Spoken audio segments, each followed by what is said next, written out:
Hey there, it's me Eden. If you are new to the channel, then please subscribe to my channel and visit my Patreon page for early access, link in the description. Sit down. I want to talk to your sister.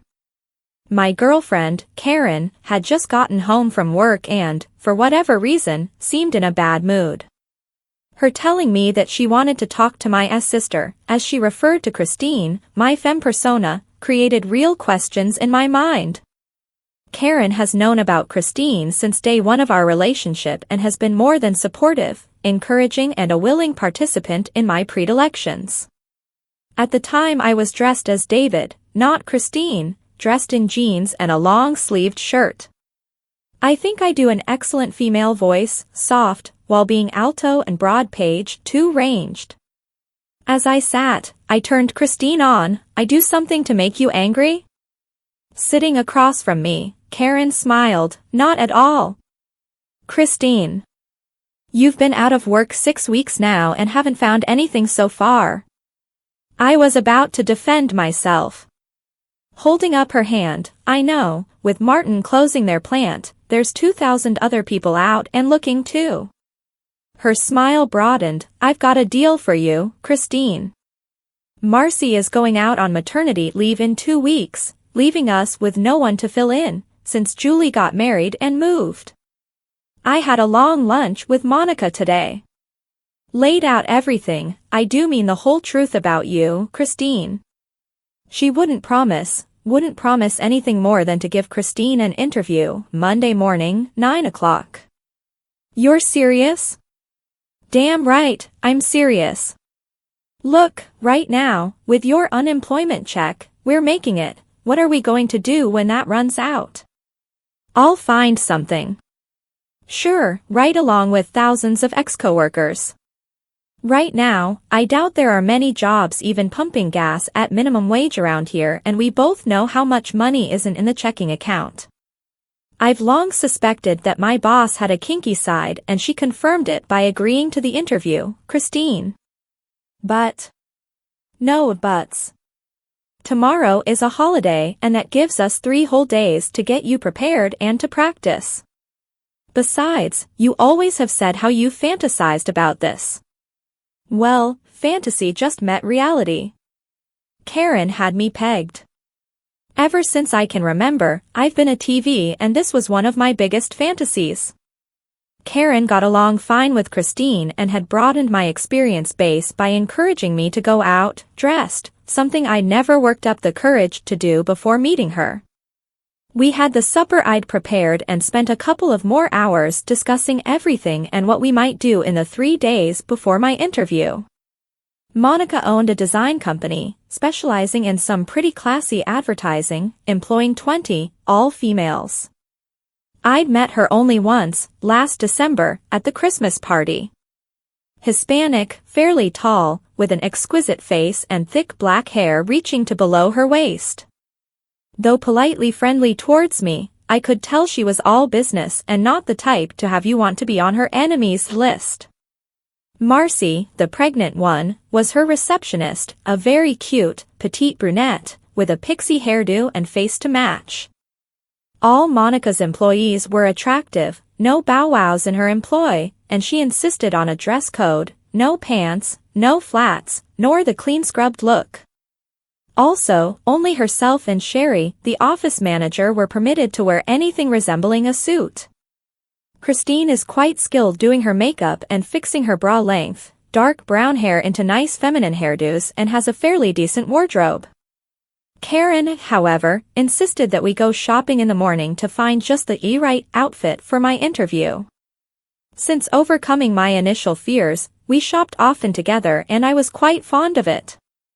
I'd decided on going casual, with my hair in a ponytail, and was pulling my black jeans over my pantyhose when Karen stopped me.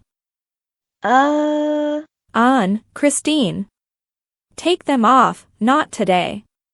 Why not? I usually wear jeans when I go out. Look, wear them if you really want, but look at yourself, sitting there on the bed struggling to get them up as tight as they are. Today we'll be shopping for office wear and you'll need to be trying things on to assure they look and fit right. Imagine getting into and out of them in a small changing booth. She had a very valid point. Why not wear this, as she asked, extending my full denim skirt. As I smoothed it to a few inches above my knees, Karen handed me my white Angora turtleneck sweater. Wear your red heels and matching belt.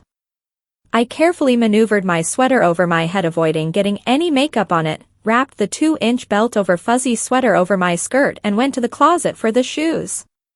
While I looked in the mirror, don't you think 4-inch spikes are a bit much with this skirt, Car? No, you look attractive.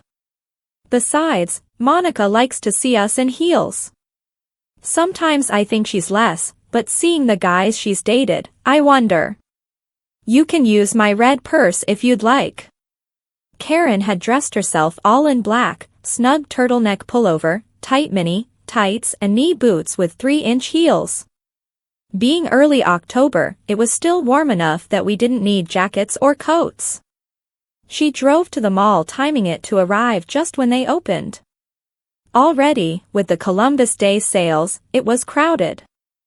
Very easily, I got into the swing of shopping, and Karen was a great help, picking out things for me to try on. We had been very selective, not buying that much, trying not to overextend our credit cards. She did splurge a bit on one item, a sterling anklet engraved, simply, Karen's. It gave me a real thrill when she insisted on putting it on me in the jewelry store, with the 2 guys and girl giggling when they figured we were a pair of lesbians. Playing up the act, Karen looked stern as she paid. You are to wear that all of the time, Christine. Do not ever let me catch you without it, or the punishment I gave you last time will seem like child's play. Come. I turned beet red, and she could barely contain her fit of laughter until we were in the corridor. Did you see their faces? That was great. That act would prove to be a prelude to things to come.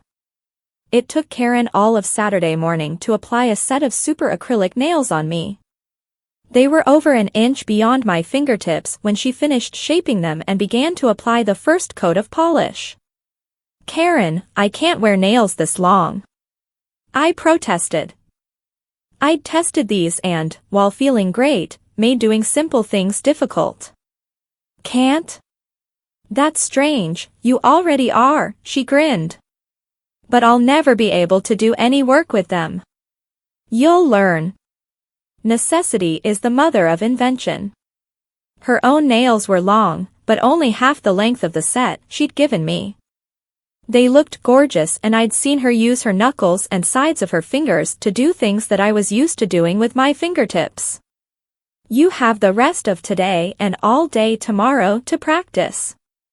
I wondered about the changes in the way she was beginning to assume a much more dominant role in our relationship. Before the last top coat of clear polish, she carefully used a tweezers to position tiny rhinestones into an ornate case on each of my pinky nails. I want no mistake about who you belong to, Christine. She woke me earlier than usual on Monday, insisting I remove all body hair, though I'd just done it Friday. The night before, she had spent an hour trimming my hair, then setting it. It was the first time I'd the dubious pleasure of trying to sleep while wearing curlers. Despite my pleas, she refused to tell me all that she'd done to my hair. You'll see in the morning when it's finished. I dressed in elastic, white bikinis, tight enough to hold all evidence tucked back and up between my legs, sheer energy, legs pantyhose in black, my white underwire bra and my carefully positioned set of silicone-filled forms in its C-cups. I put on a white satin full slip with delicate lace cups and hem, then sat to do my makeup. You'll make a better impression on Monica. Do remember she prefers Monica over Miss Panasso, and never use the MS abomination when she can hear, Christine. Monica likes us to use a bit more makeup that most offices permit. What do you suggest? Up to you, hun. Other than doing your hair, you're not getting any more help from me. I sat at her fully lighted vanity and studied my face a few minutes before getting started. After setting my hair the night before, Karen had thinned and evened my eyebrows. What she'd actually done was to pluck out all but thin lines, starting above the inner corners and ending over my pupils, about 3/4 of an inch long and angled upwards. I'd seen them when shaving extra smooth, but there was nothing I could do to replace what had been pulled out. Makeup done, heavier than I would have chosen on my own, Karen added more mascara, liner and blush before starting on my new hairdo. She was an expert and finished brushing and spraying it fairly quickly. Get dressed. I turned to see very full bangs to below what she'd left of my brows that I'd darkened with pencil and a full mane of soft waves, framing my face. Despite my makeup, I thought it all looked better than any look I'd previously achieved. For my interview, I'd chosen my dark green, long-sleeved, knit, sheath dress that ended several inches above my knees, a cheetah print suede belt, black calfskin, 4-inch-heeled pumps and silver jewelry, 2 herringbone chains, thin watch, 1 ring and 1-inch clip-on, hoop earrings. Despite my efforts, I had to ask Karen to put on my anklet and finish closing the back zipper. My nails just would not let me do these myself any longer. At the mall I'd bought a black envelope purse about 9 by 12 inches that matched the leather of my shoes. I filled this with the makeup I'd just applied, a compact, My Femme wallet, keying and a package of tissues. Karen had me put in another pair of pantyhose, just in case of a run, a steno pad, 2 pens and copies of my resume that we'd edited the afternoon before. Not quite finished, she used her Shalimar and liberally dabbed it under my ears, on my neck, both wrists, hollows of my knees and ankles. I was told to model for her, you'll do just fine. I'm sure. My stomach was full of butterflies, all I had was OJ, while Karen had her normal breakfast and coffee. I'll rinse up. I don't want anything to happen to those nails. Since she'd put them on me, I'd not been allowed to do anything that might ruin them. Just be yourself, she advised. You do a very good job of being Christine and there's nothing to be afraid of. Karen turned off her car in her parking spot. Please subscribe my channel for the next part. And visit my Patreon page for early access.